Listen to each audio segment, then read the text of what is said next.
issues right now. So we're going to cover a number of them this week.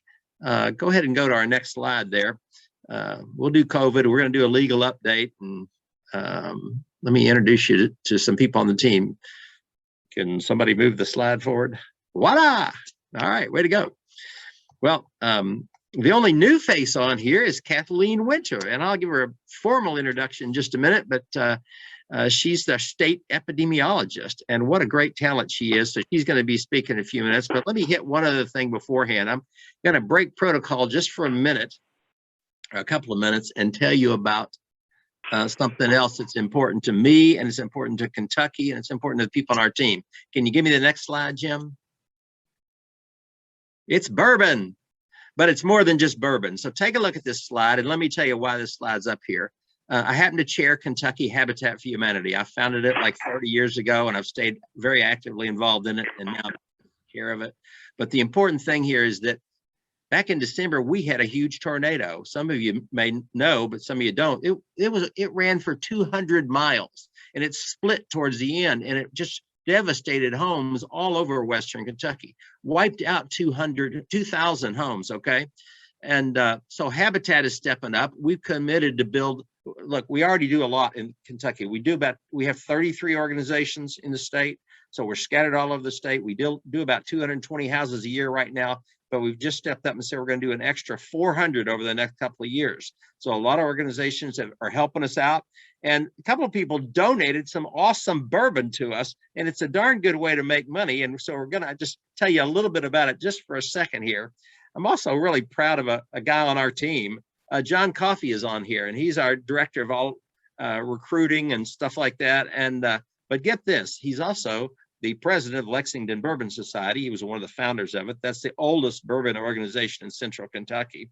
They have over 280 members. They do a lot of fundraising, and John has helped us and advised us on this. He's also the owner of the Bourbon Academy, and he actually certifies people as level 1 bourbon stewards, which is kind of fun. And he's the bourbon steward in residence for Chef Weta Michael, which you may have heard of because she's got great restaurants all over Central Kentucky. John, a word or two about this bourbon before I move to the next slide. We're in a huge hurry. So what do you got? Yeah, thanks, Lyle. No, I mean, well, I mean, you've got the 3 prizes. So guys, I mean, if you know anything about bourbon right now, this rare stuff is really, really hard to find. And so taking a look at the grand prize of all those Pappy Van Winkles, I can attest that if you've tried to get in a raffle at a Liquor Barn or some of these larger stores, you know, it's a luck of the draw. There are thousands of people to be able to get it at retail. So this beats the convenience, you know, beats the standing in line, and you know, gives you a good chance for a good cause. You know, you can get one of the 6 vertical element, the rye and the 23. There are a lot of stores that don't even get those bottles, by the way. So even the smaller liquor stores might get the 10-year, the 12-year. The second prize, the big bottle in that I think is pretty cool, is the Warehouse C Tornado bottle. That if you guys remember, Buffalo Trace had their roof ripped off of the warehouse, and it's a really special bottle. Just continues to go up in price. And King of Kentucky, also really cool product out of Brown-Forman Old Forester. Some of you may not have even seen it, but retail on that I think is close to $500. So again, really cool bottle there.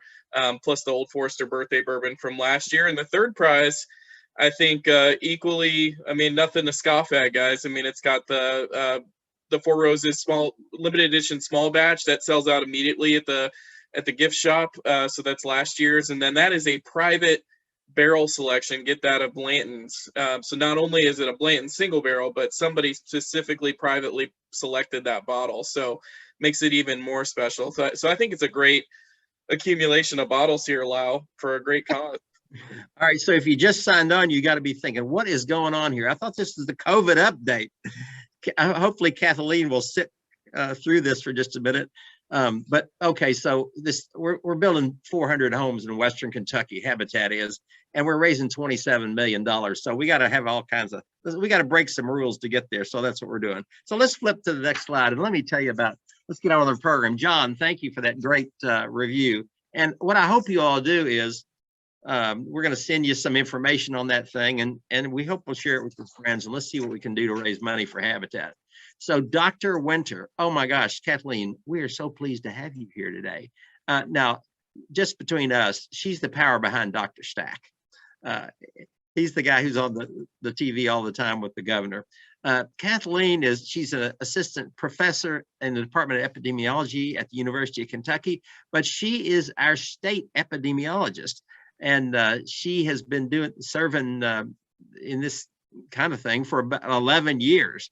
And she's worked in other states and just really had a great career so far. And we're just glad, Kathleen, you're here in Kentucky. She's going to kick off today's presentation talking to us about what is going on in Kentucky and across the nation probably, and just what do we ought to be doing about masks and everything. So Kathleen, take it away.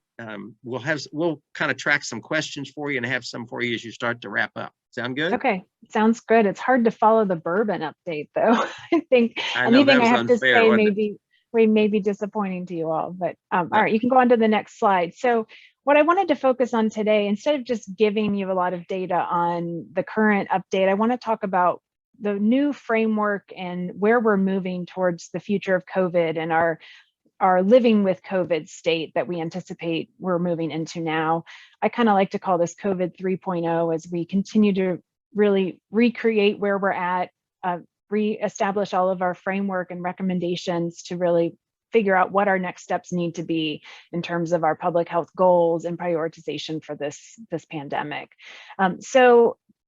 We're really entering this new phase now. We're coming out of this major Omicron and Delta surge that we've been in over the last really 6 months.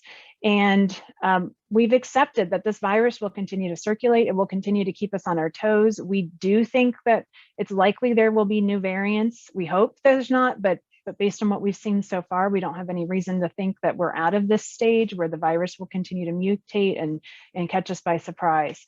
But we do have vaccines available and boosters. Even though we know there's some waning of immunity, we can do pretty good when we get fresh boosted people, and there's good effectiveness against the circulating variants. Even some of the ones that had some concerns about resistance, we've still seen really good protection against severe disease and death for those people who are boosted. We also have widespread availability for viral tests, both the at-home tests and the ones done in the commercial laboratory setting. And we have therapeutics. And though, again, the therapeutics are needing to continue to evolve to meet the needs and adapt to the new variants that we see, we have a much better offering now with 2 oral antiviral treatments, both the Merck and Pfizer pills, and we have monoclonal antibodies, and we're continuing to explore new treatments.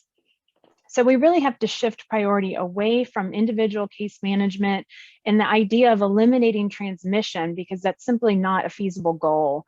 And we have to think more towards what we need to do to prevent COVID from overwhelming our hospitals and our healthcare systems, and how do we protect those that are most vulnerable and at increased risk for severe disease. So we can no longer just track cases. We need to really look at severe cases as well as the overall picture of disease incidence in our communities. So if we can estimate the burden of disease at the local level, that also helps local decision makers for determining what is the best recommendations for their communities. And this, of course, applies to businesses across the state and across the nation, but also schools and other environments where we may need to take targeted approaches to continue to increase measures, whereas other places can continue to keep measures out of place and live a more normalized life. Next slide. So you're probably familiar with this incidence rate map. This is what Kentucky generated and has been generating for almost over the last 2 years at this point. So this is based on new disease incident cases that are occurring in the past week, and it's normalized for the population. And these thresholds that were selected, that were developed early on, again, here in Kentucky, were very arbitrary, just based on what was known to be true back in I think probably the summer of 2020 when this was first really developed. And in addition, CDC was using a similar framework for assessing community burden and looking at primarily disease incidence, as well as the percent positivity. So that's, of course, the number of tests, laboratory tests that come back positive, divided by the total number of tests that are performed. And that's based primarily on PCR testing, which is laboratory based and not based on the current modality that has become so common now to do at-home testing that's not even necessarily reported to the public health departments, and not included in any of these numbers. And then, of course, we've been looking. We have Sure. used this map every session, so we love that you've got it, and it sure looks a lot better than it did a month ago. It sure does. So- Yeah, this was taken from Friday. So it was all red at least probably 2 weeks ago, and maybe even as soon as a week ago was all red. So it is finally creeping towards yellow and even green, but it's a little bit slower in that transition. Yeah.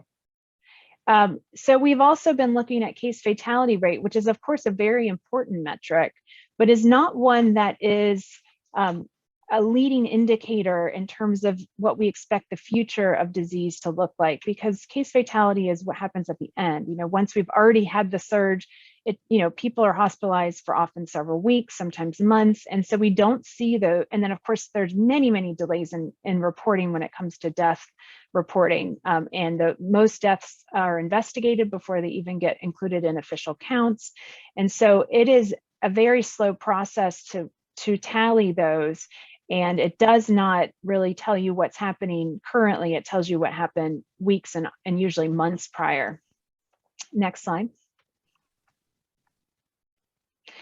So luckily, this is our current, really our epidemic curve, or as the governor calls it, the purple stair stepper graph. So we've been calling it that internally for now several months. So this really just shows the entire length of the pandemic. So those first kind of bimodal peaks occurring during the winter months of last year, 2020, 2021, that was our original alpha wave. And then you can see the delta wave occurring in the August, September months.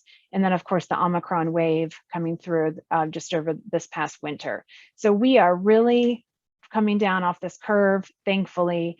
And you can see we are almost down to where we were, what we consider to be sort of probably baseline incidence, or what we expect to be the normalized background rate for COVID-19, which is comparing to where we were last spring and early part of the summer, where you can see incidence was really pretty low, staying flat, and even getting to that nadir of around 1,000 cases per week. So I don't know if we'll ever quite get back to that point. We'll certainly hope we'll get that low, but we are hopefully getting into at least that territory now as we enter these next few weeks. Next slide. So we also, of course, track hospitalizations, and this graph is showing both, it overlays our number of hospitalizations for COVID-19 patients, as well as those in the ICU and those actively on a ventilator. So this is the current census on any given day. So as you can see, hospitalizations have really peaked during the Delta and Omicron waves. They almost were identical in terms of their overall magnitude. We heard from many facilities about concerns about crisis standards of care, and we had National Guard working in many hospitals just to help keep the pressure off of some of the burden. They were, of course, not doing any clinical work, but providing ancillary services just to help keep the strain down. We also had nursing students working in hospitals, and even though we didn't have any, of course, collapse, these are situations that are just not good for healthcare. They're not good for patients. It's not a healthy environment for any services.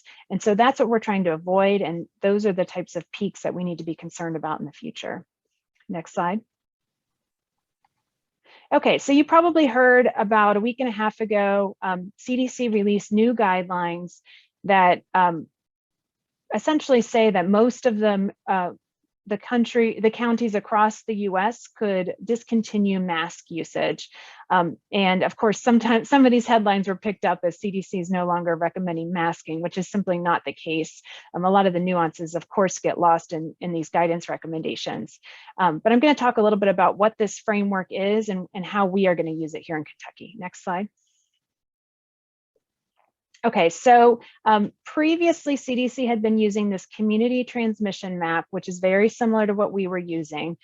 Our thresholds were slightly different. Our thresholds are a little bit more generous in that you could have more cases and not go up to the next highest level versus the CDC map. This is the map that was taken just from this morning from the CDC website. So it's still showing largely red, and you could see our map that I showed earlier was having a lot more yellow and even a little bit of green.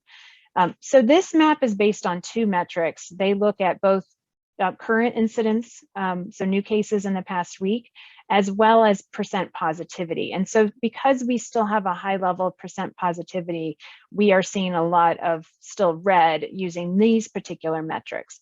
But these metrics are not optimal for where we want to go with our new framework for thinking about our goals with COVID disease control. So we are no longer so interested in overall numbers of cases across the state or across the nation if those cases are not resulting in severe disease. So what we want to focus on is severe disease and hospital capacity as our main metrics, and not so much just simply disease incidence. And the other thing, of course, to remember is as we move towards more at-home testing and testing that's occurring outside of the healthcare facilities, that those numbers are not being included here either. And so this is simply not the most accurate metric for assessing disease burden. Next slide.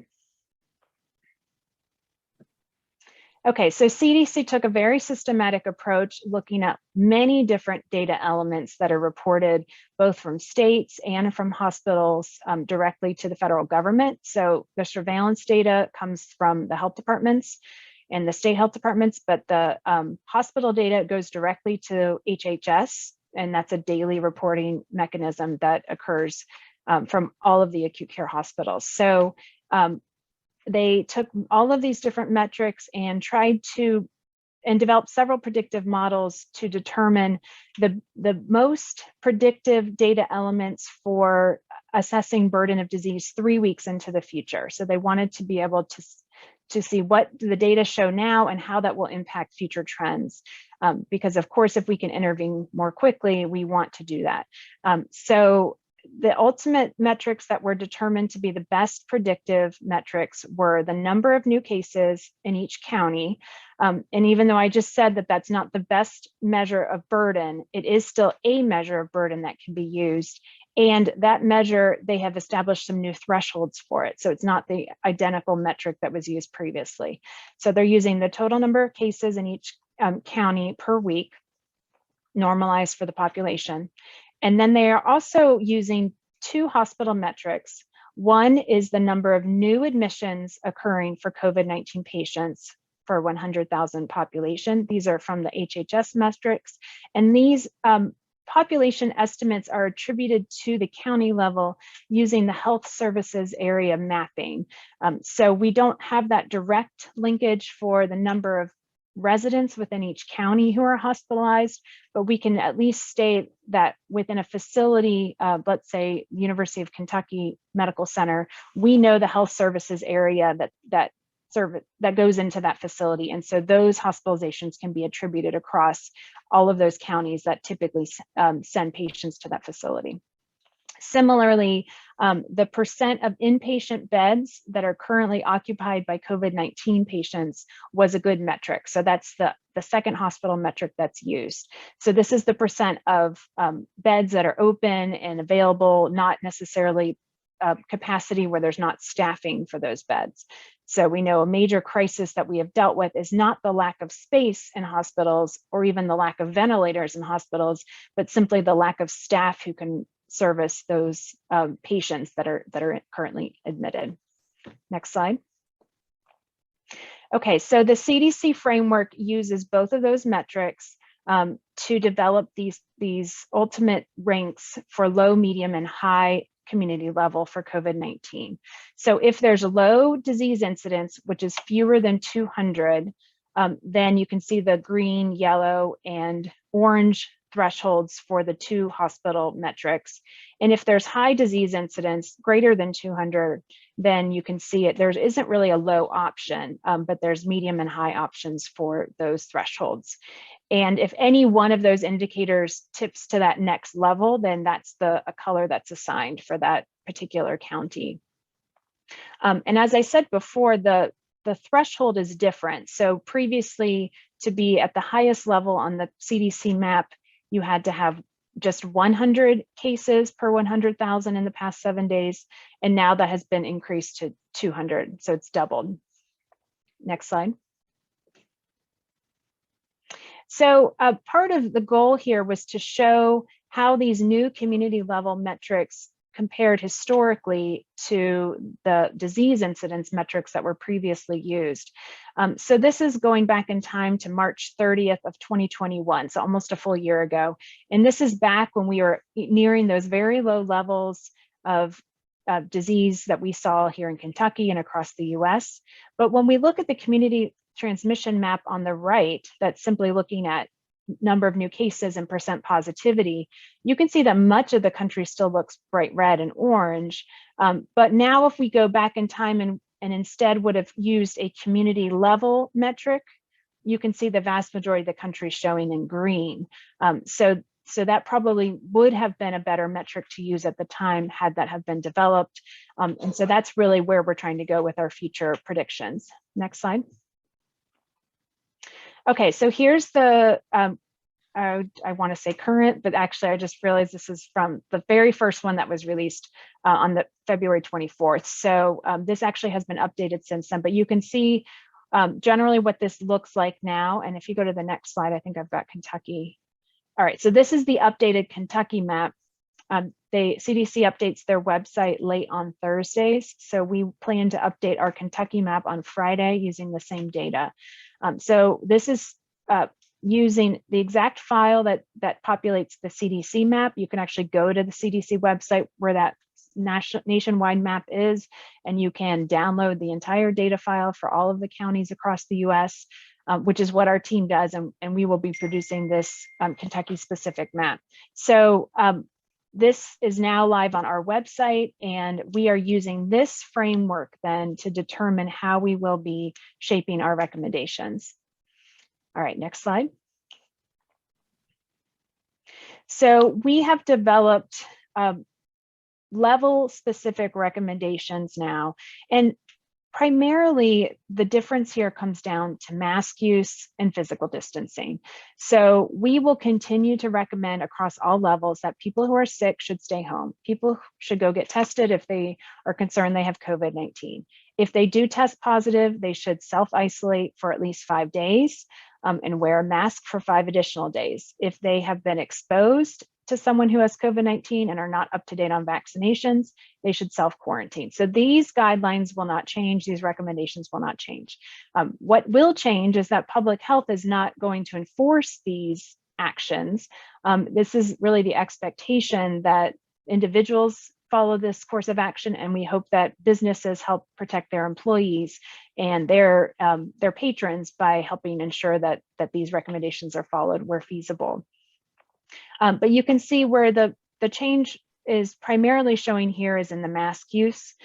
So in the highest levels, we will continue to recommend that in all indoor settings, in all indoor public settings, well-fitted masks are being used, and that includes the school settings.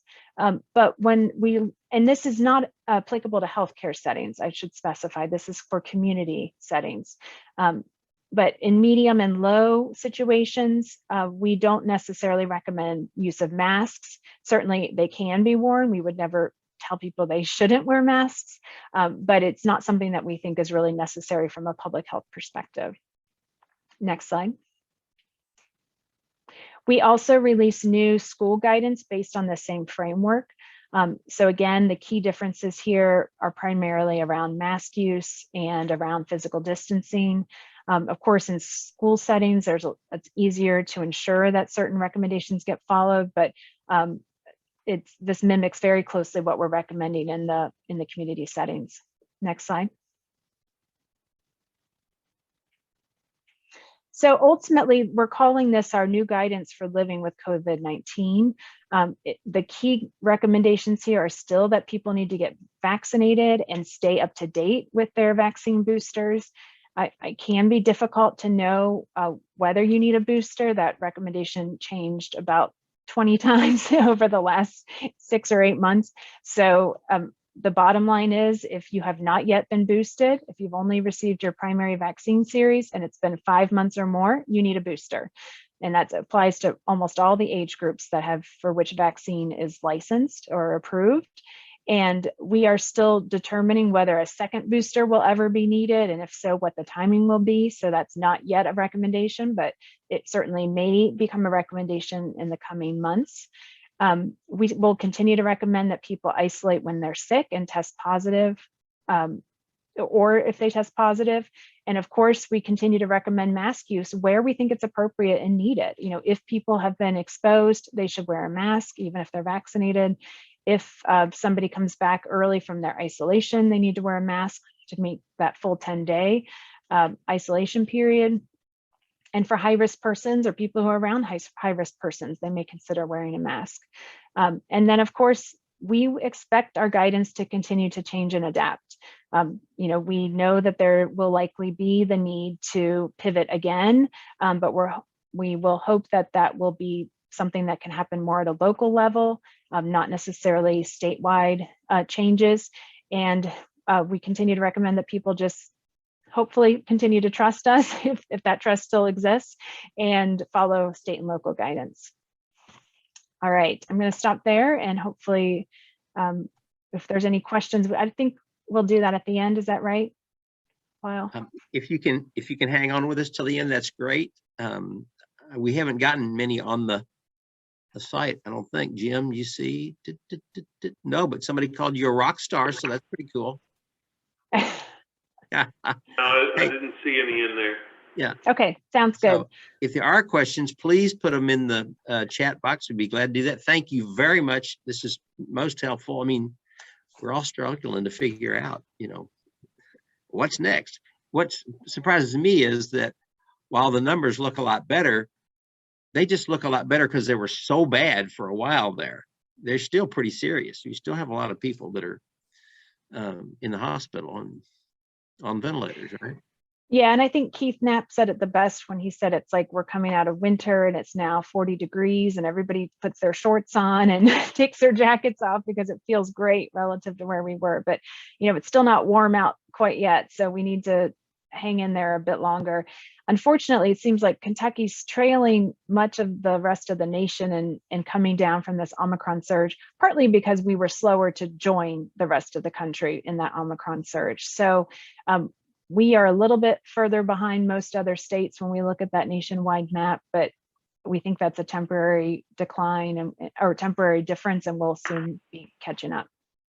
Okay, good. Well, Jim, what's happening on your watch?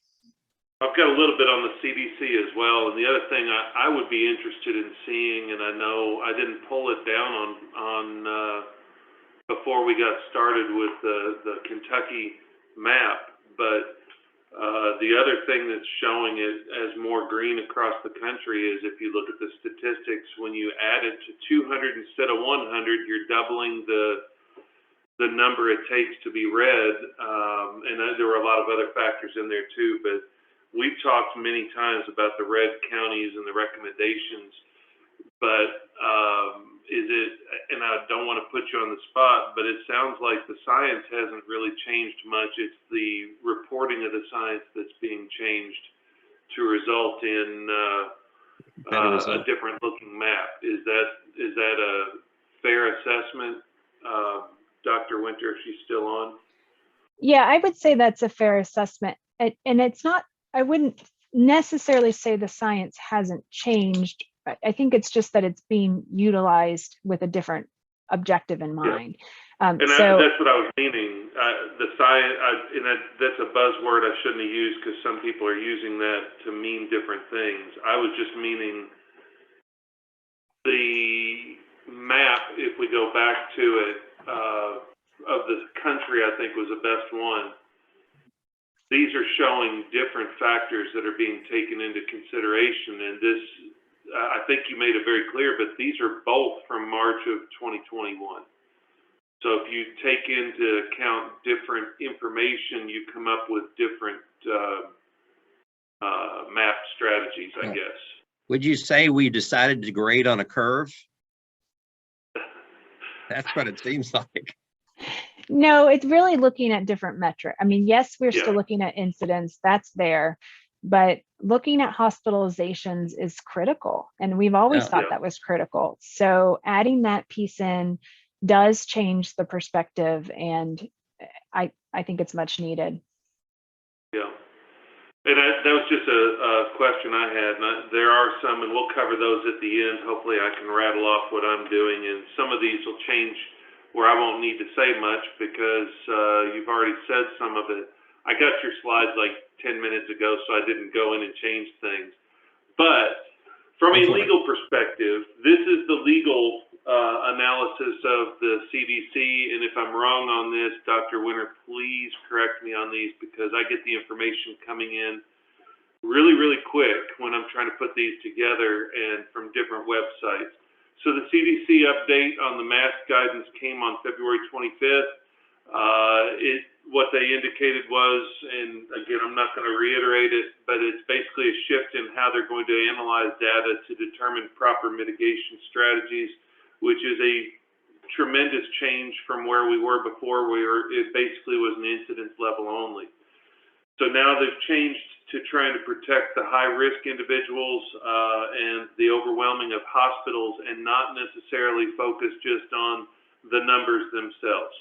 So we went to this community level strategy that you just saw. Luckily, I didn't grab all the maps because I would have grabbed the same ones that Dr. Winter did. I flipped back and forth at one point to show the difference between Kentucky side to side because you all have gotten used to the map I used to use. This morning was the first time I saw the new map versus the one that was there before.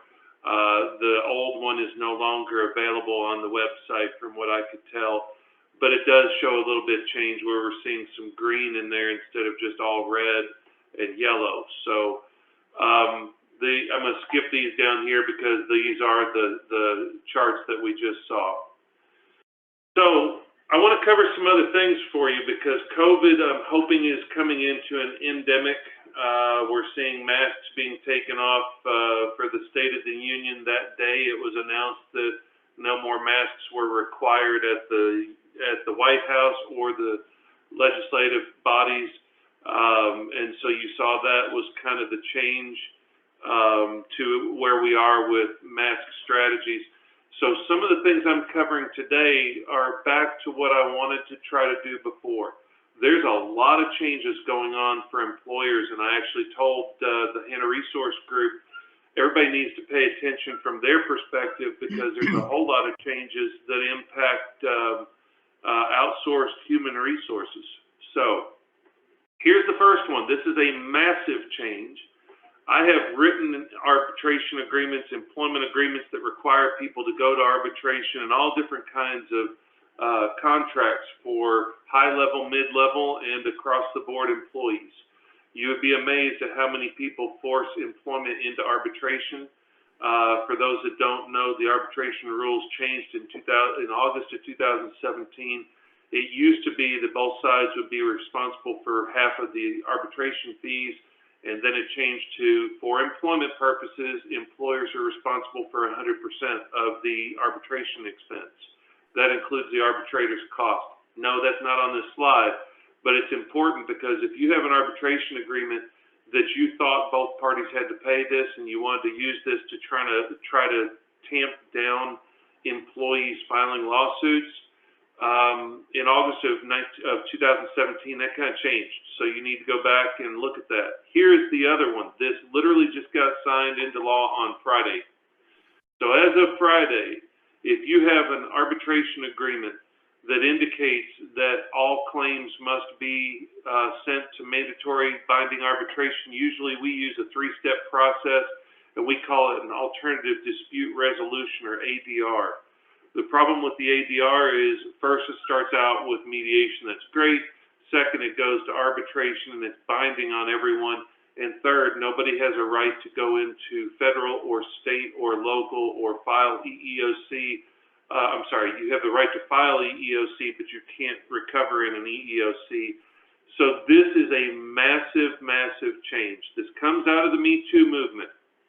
If you have any arbitration agreements at all, you cannot include sexual harassment or sexual abuse in your arbitration. You have to rewrite them.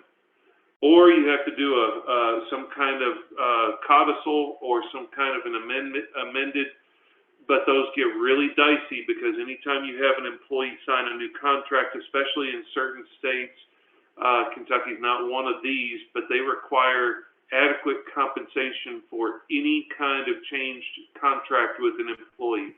Can't just send it out and say continuing employment. Kentucky is kind of on the fence with the continuing employment. We had a massive hiccup with arbitration in 2019 with a December opinion from the Supreme Court of Kentucky that threw out all of our arbitration clauses. Then the legislature rushed in March and said, no, all retroactively, they are enforceable, became law in May of 2020. No, none of that's on your screen either. That's just because I have a lot of dealings with arbitration. But this changes everything. Any contract you have that's an across the board, and I guarantee every single one of them that you have is across the board with the exception of the ability for somebody to participate but not recover in an EEOC or a FLSA or wage and hour claim, are all across the board. Every claim, you waive your right to a jury. Well, now, because of the Me Too movement, they are ending forced arbitration on sexual assault, which makes no surprise, but the bigger one is sexual harassment. So this means anybody who has a sexual harassment claim, whether you have an existing contract or a contract in the future, you cannot bind them to binding arbitration. This is putting sunshine on a sexual harassment, sexual assault, so you can't bury it without people being able to go down to court and get the court record and see what happened in the sexual harassment claim. So this is with respect to any case which is filed that relates to sexual assault or sexual harassment. I expect a drastic increase in the number of claims that in the past may have just been gender, will now suddenly be gender and sexual harassment, getting them out of mandatory binding arbitration. You need to rewrite your contracts, though, because if you have a contract that precludes people from going into court, it's going to be thrown out. And I do not know yet what the impact is on other types of claims. There are certain states that say if your contract is void as to any part of the contract, it's void as to all for employees. So right now, if you have a contract that includes sexual harassment having to go to arbitration, a court could throw that out in its entirety and say the whole contract is void because you have forcing them to go into binding arbitration on a claim that the federal government has said you can't. So this is my first slide after the CDC because this is a massive, massive change. If you had any, and if you look back, a lot of people don't even realize, they put cute little words like ADR, alternative dispute resolution, ADR claims. They hide the arbitration. That's really dangerous anyway, but at this point you need to pull your handbooks and see whether you put in there the person is binding arbitration and so on, because that does not fly.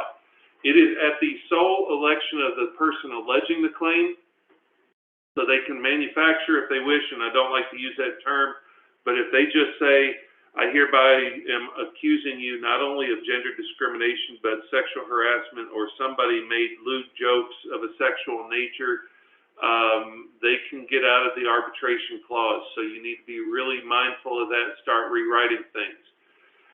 So the other thing is a lot of people hide behind the arbitrator and they go into arbitration, which is, by the way, a skilled attorney. They start out sometimes as mediators, but I could just say I'm an arbitrator, put my name out there with ADR Solutions and start arbitrating claims. There's no requirement of any kind of skill set. However, The big thing is a lot of arbitrators, and the reason why the bullet's right there is arbitrators have a need to have cases. So if they get to determine whether or not it's an arbitrable claim, they would typically go, yeah, I can arbitrate this. No, this falls outside of that rule. Well, now this has in the act itself that it's a court that must determine this and not an arbitrator. So the arbitrator can't self-deal, can't look at it and go, gee, I'm going to say I've got the ability to practice this case. A court will determine whether it's a sexual harassment claim and whether it's precluded from being hidden in an arbitration. That issue by itself will create a lot of problems for the companies because the allegations will already be in the public record, even if a court then goes, no, this can be an arbitration case. The allegations will be public record already. So that's going to be an issue. As a result of this, you've got to pull out all of your arbitration agreements, any of your waivers. And by the way, this collective class action waiver, this is a big thing a lot of people have been doing lately, which is by signing, you agree not to participate or be engaged in or be a named party or otherwise be involved in any kind of collective action. That means a group of people, collective, joinder, class, people get together and say all of us were impacted in the same way. That has been a big feature as well. You cannot use those anymore for sexual harassment or sexual assault. So you've got to pull these. This applies immediately. So as of Friday of last week, all of you have a problem if you reference arbitration in any of your contracts. There is no like 2 week, 1 month, 6 month that goes into effect at some point. This was fast-tracked, agreed upon, and signed, and it went to the president's desk, I believe it was at the beginning of February, and it's already law as of the time he signed it, and it is impacted immediately on every contract that predates and postdates. Then here's the other one. An employer and an employee can still agree to arbitrate, but that agreement has to be after the sexual assault or after the sexual harassment. In other words, the employee has to make a knowing waiver of their right to court. I'm going to see a lot of people are going to start pulling out HR contracts for employees during sexual harassment investigation and ask them to sign off on it. And that may be a decent approach.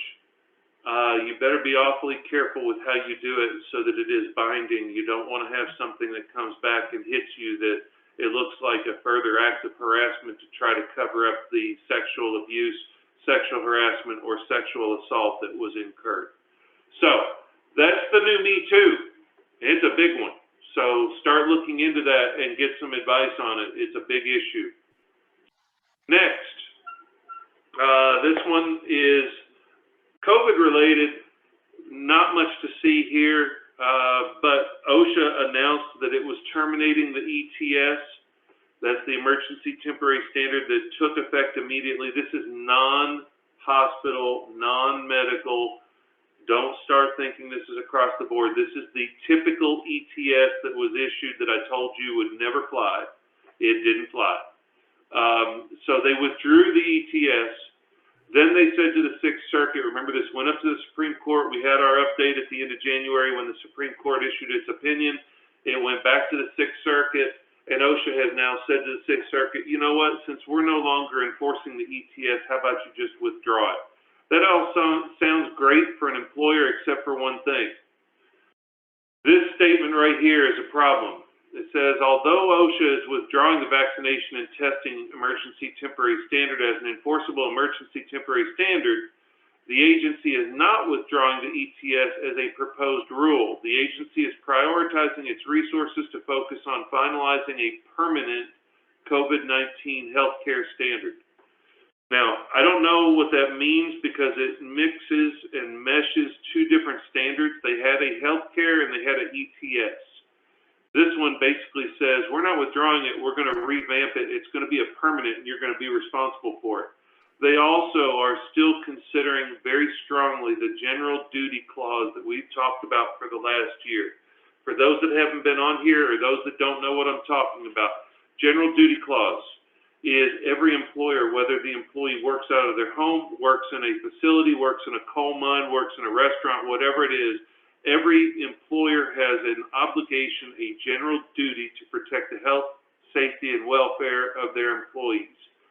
When you start tucking in COVID vaccination into a general duty clause, and masking is a general duty clause, it becomes something that, no, it's not on the books, no, it's not an emergency temporary standard, but all of you still have to be mindful because they have the ability to use the general duty clause to go after employers who have not protected the overall health, safety, and welfare. So just be mindful, this is not a completely done issue. The healthcare industry, they are, and this is inside information, they're looking at coming out with a full permanent standard for healthcare. They're also looking, and I didn't put it on here because I don't know how many meat packers I have on here from Western Kentucky or otherwise, but they are looking at meat processing and poultry as well, having a permanent standard coming out. That one is also expected within the next 6 to 9 months. So I'm expecting some permanent standards. The healthcare, because that ETS or that directive has been largely upheld with a few minor exceptions, that one I expect to morph into a permanent, and they'll use a lot of the language that the Supreme Court and the Court of Appeals have already indicated is acceptable. The general one, the ETS that has been set aside up here and that they've asked the Sixth Circuit to dismiss, I don't see that one being rewritten because it was such a mess to begin with and unenforceable under the OSHA standards. I don't think it's going to come out in a different form. But just be careful, be mindful, and keep listening. If we see one pop up, we're going to let you know. All right. This is another big one. I'm looking at the time. I should get done with about 5 minutes left. So this is a big issue. If you thought, let's use artificial intelligence because there's no way we can discriminate. Think again, because the new EEOC with the new administration is now targeting artificial intelligence. And you go, well, wait a minute, that's a computer program. How can a computer program discriminate? Well, let me tell you how. So Human Resources has started using artificial intelligence for review of people's backgrounds, a quick sort to determine how to hire people, which ones would be best. There's no way you're looking at minority status, male or female, gender orientation, because it's a computer. It's literally doing it for you. Well, the EEOC, the new one, has come out with potential inherent biases among artificial intelligence. Please don't start hitting me in the chat box with "you've got to be kidding me," because it's not me telling you this. This is coming from the EEOC. Artificial intelligence algorithms look at certain traits, and some of those traits, it's being alleged, can look at white males better than other genders and minorities. And how is that? Well, just removing race, sex, and age from an algorithm doesn't do enough, because sometimes the algorithm, according to the EEOC, can end up being discriminatory in other fashions. For example, if you look at the longevity of employment in one location, there's a chance, based upon the fact that, for example, retirement used to be mandatory at the age of 65. Women were not allowed to work in the workplace. Minorities were not really allowed to be in a lot of positions back in the 1950s, 1960s, early 70s, all the way through to the present. Depending on who you listen to and what their concerns are, there are still issues. So if longevity of employment, stability in employment, merit increases in pay are taken into account by an algorithm, it's according to the EEOC, it could be inherently discriminatory because minorities were not given a fair shake. Minorities were not given merit increases at the same level, and there are other issues. So this is not a political statement. This is not intending to get into an argument about whether it is or isn't. That's not the point.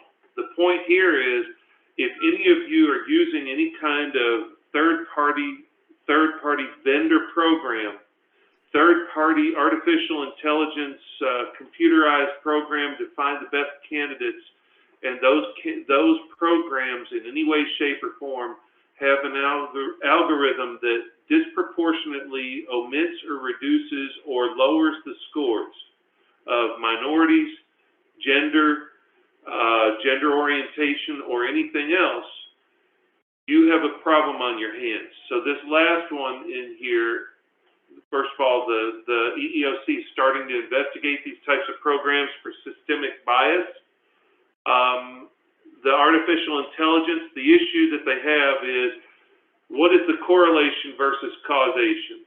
So this is the key that they're focusing on is, and I'll give you the story that back when I was in my master's in public health and public administration, when we got into a class on statistics, we had a statistical anomaly we were charged with figuring out.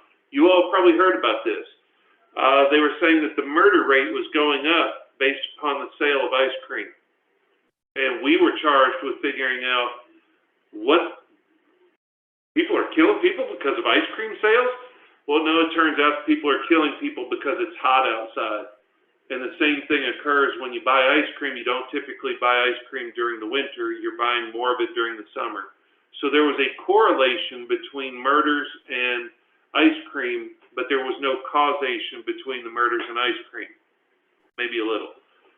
Same thing with this. What they're saying is, if you are only looking at correlation and longevity of service or merit increases in pay, and you can think of many other things that are taken into consideration on algorithm, if it's only a correlation and it's not a causation, you could unwittingly engage in racial or gender discrimination or other bases, because artificial intelligence may believe that being a white male equals a good employee because of the historical bias and the lack of gender or minority representation in the historical matrices that are utilized by artificial intelligence. I tell you this not because of whether I believe in this science or not. That's not the issue. Whether it's an issue or not is up to each one of you. However, if you are using third-party artificial intelligence, you are the hiring authority. So you are responsible for your artificial intelligence, your computer program, your sorting software, whatever you're using. Now, I don't know how Monster.com uses theirs. I don't know how some of the others use theirs. But if there is any kind of system that you're relying on, you better know what the underlying matrices are for sorting data so that it does not have a systemic bias, because you are ultimately responsible for not investigating that bias if you use any one of those programs and it turns out that those programs have some type of sifter, some type of sorter, some type of weeding out algorithm that ends up, for example, somebody bounces around jobs a lot. Can you use that as a hiring employer? You may, but if you use that as a hiring employer and it turns out that it was based upon the person's gender or race or sexual orientation, you may have a problem on your hands. I will tell you that there's a bill in the House which is not getting all the traction yet, but it literally is hair texture. It's called the Crown Act if you want to look it up.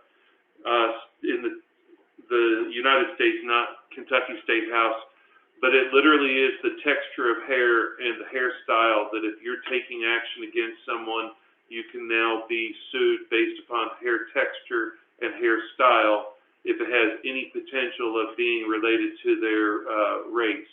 I think it's overkill because it's already a protected classification if you do anything based upon anybody's appearance that then is based upon their race, gender, sexual orientation, or other.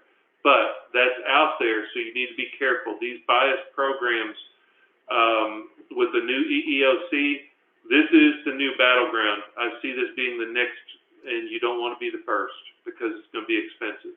So keep that in mind. All right. If you have any potential of a union, you need to watch what's going on. These are frightening, what's happening right now. Because, and I told you back last January, I told you last November after the election, be prepared because the union protections are going to start to come out and they're going to be powerful.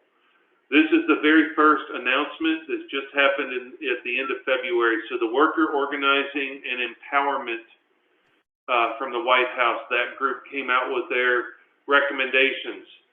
They want to instruct the General Services Administration, the Department of Defense, and National Park Services to ensure that union organizers have access to contractor employees working at those facilities.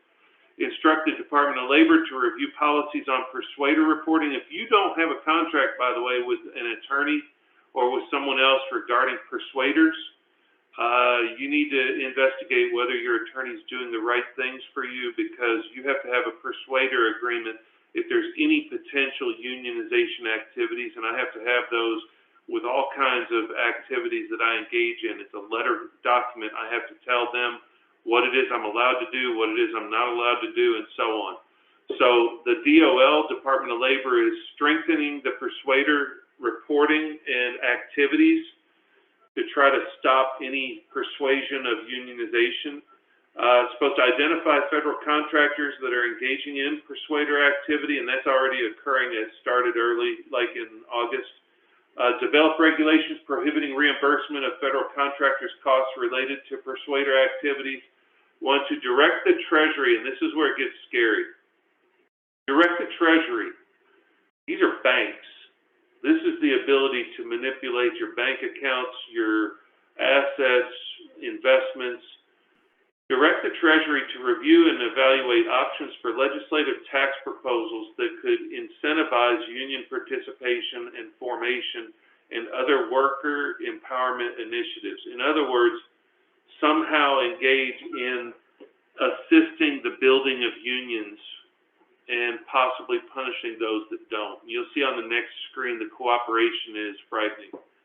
Instruct the Department of Labor to scrutinize independent contractor arrangements through enforcement actions, including the IRS, as well as through the issuance of guidance and regulations. In other words, no more 1099s to do work for you if that is somehow manipulating the ability to have unions involved.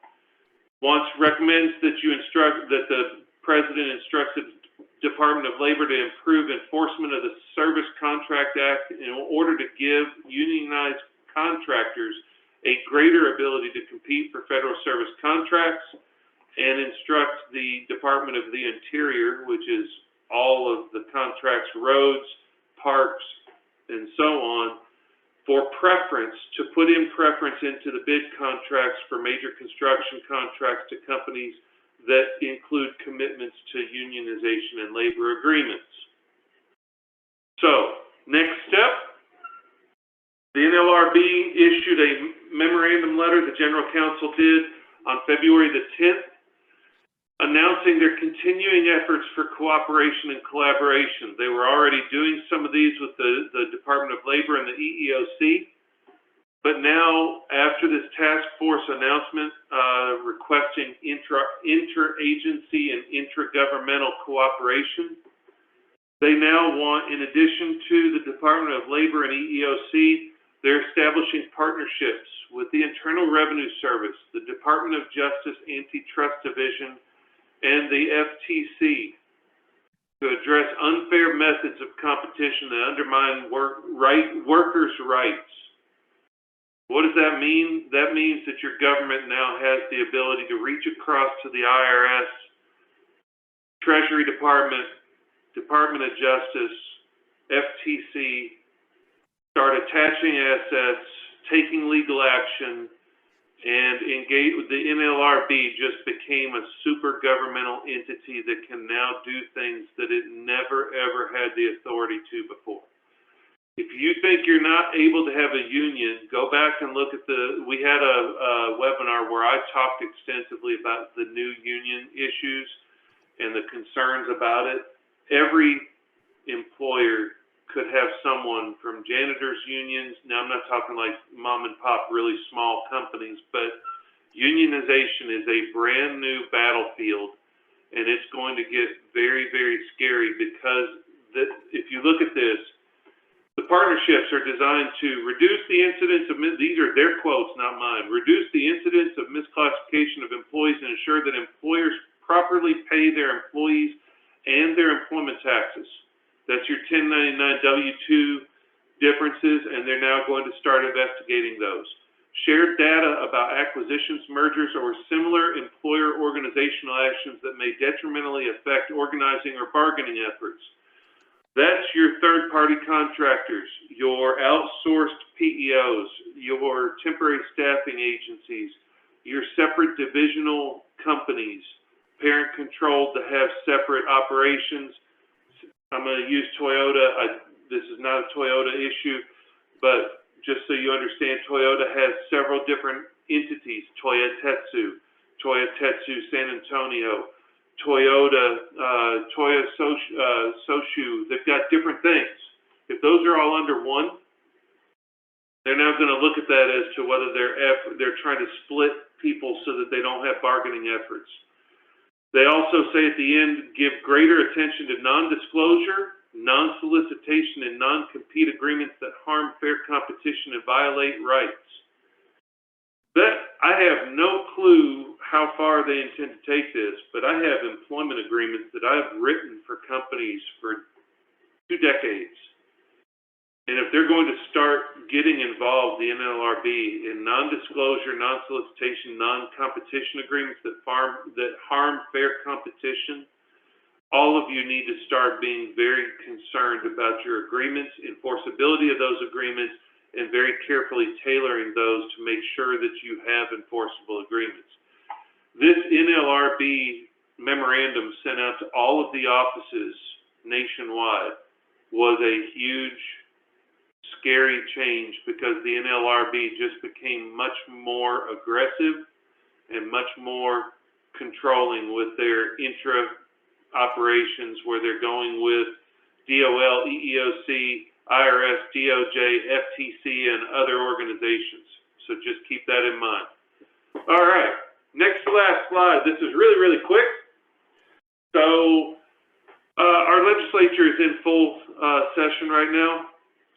The really, really good news is, other than the one joint resolution signed by the governor saying that the emergency orders are extended to April 15th, 2022 for all of the COVID issues, they've not done one darn thing. The only thing they've done so far is to restructure all of the maps for election purposes. Not a political comment. I don't care what they did, but they did a whole lot of that. Some were signed by the governor, some were vetoed. If that's your thing and you really want to know what jurisdiction you're in, you can look it up and see. Outside of those and this one bill, they have not done a single thing. I don't know what you're paying them for, but I haven't seen anything come across the books yet. It's pretty remarkable that they're charging us the per day rate to run this, and I haven't seen anything really come out of it. That being said, if you're anywhere near Indiana or have employees in Indiana, they just passed a new law like some of the others that basically says employers cannot take action against employees based upon their vaccination or masking status.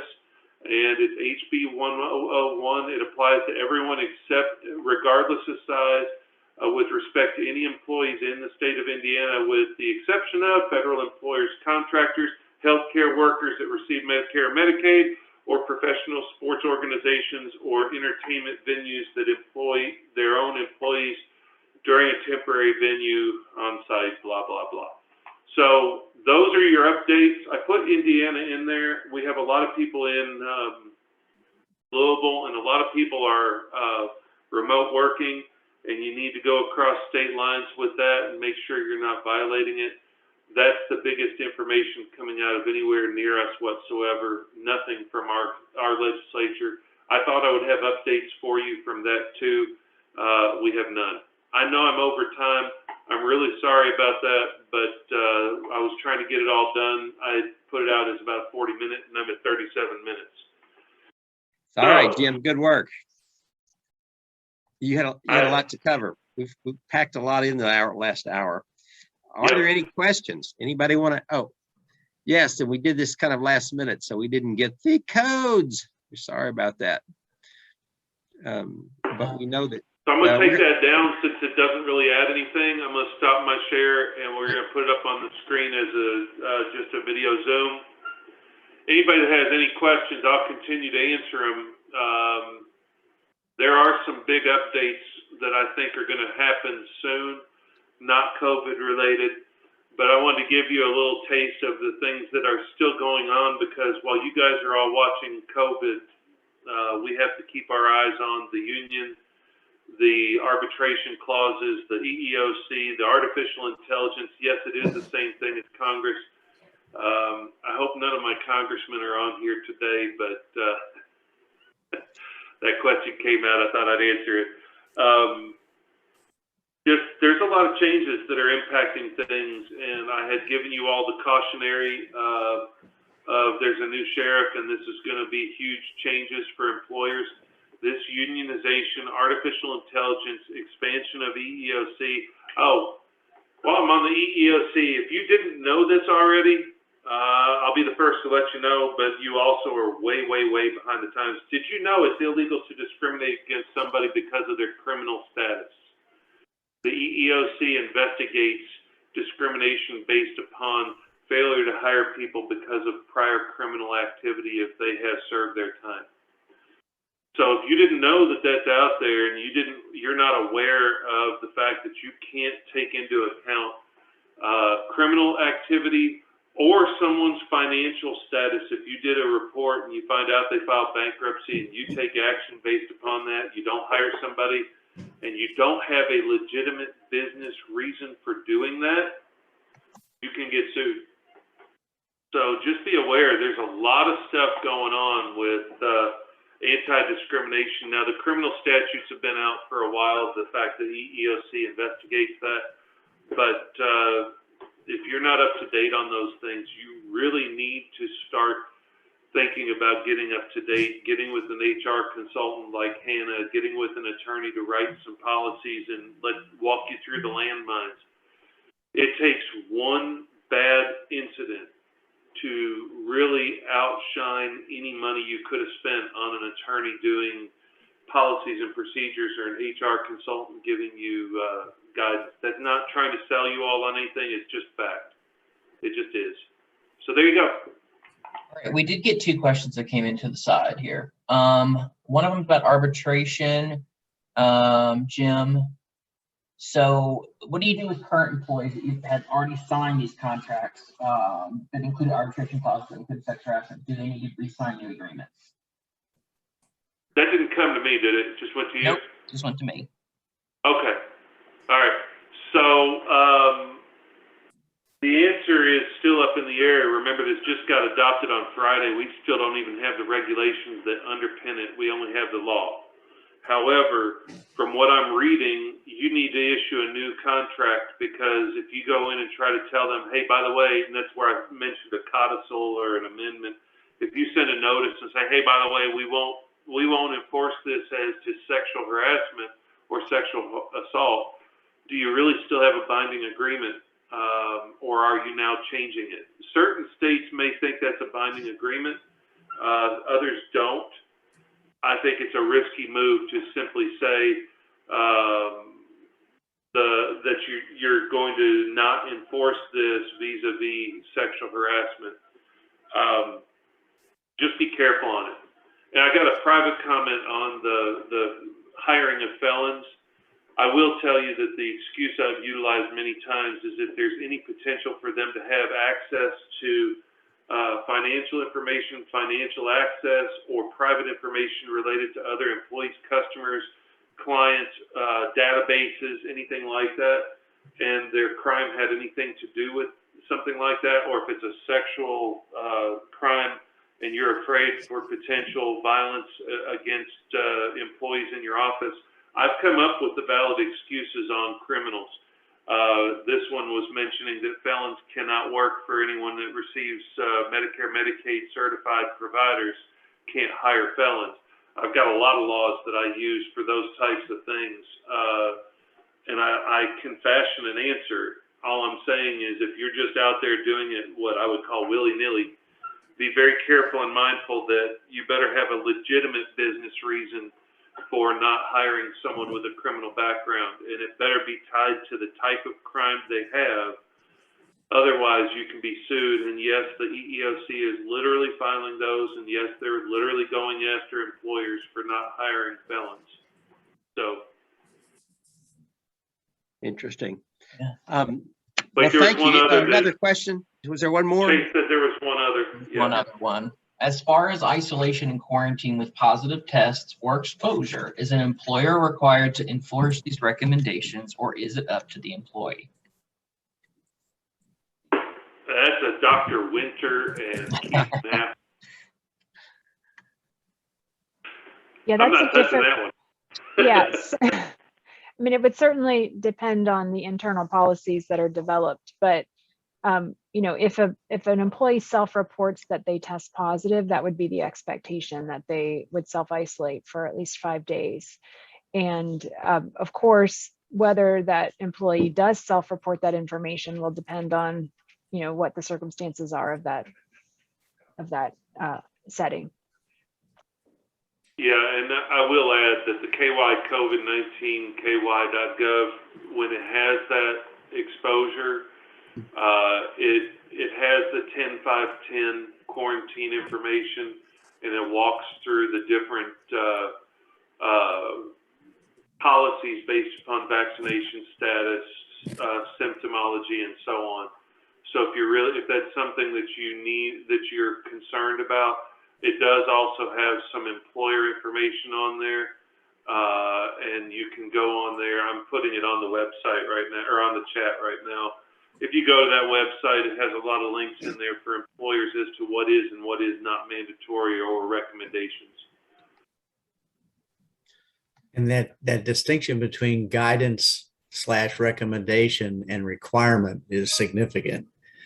Those are key words to watch for, because enforcement matters, particularly in the healthcare environment, where if the inspector general is coming with the expectation that you were required to do something, that's a very different outcome than there was guidance provided about this is the best practice and high impact practice, and we highly recommend you do this. And if you depart from that, you just need to document about what was your decision process. Why did you do what you did? Yep.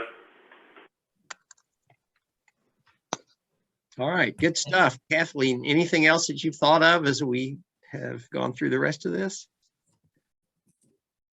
No, just only that this is hard.